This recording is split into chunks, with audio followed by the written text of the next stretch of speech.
Well, usually in a report there are two forms or types of page numbers. On the forward and table of contents pages, the page numbers are usually in small Roman numerals, while the contents page of the report or paper that we make is in regular numbers.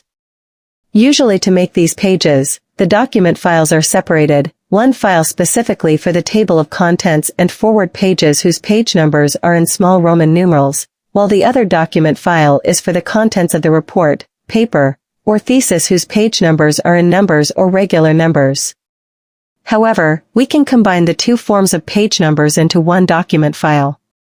The method is to first create a page number as usual by going to the Insert menu, then select Page Number and select Format Page Number. Then the Page Number Format dialog box will appear. In the Number Format section, select the small Roman numeral format and select OK.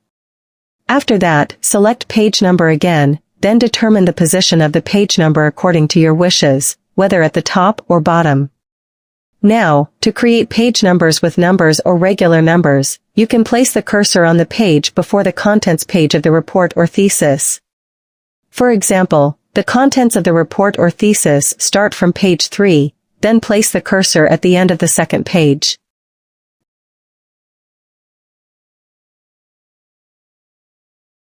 After that, you go to the Page Layout menu, then select Breaks and select Next Page.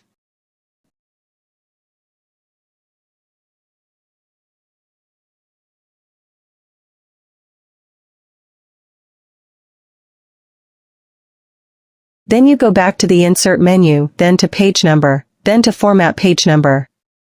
In Number Format, you change the page number from small Roman numerals to numbers or regular numbers. Then in the page numbering section, you set the start at to 1, because we will start on page number 1 even though the page number is on the third page of the document.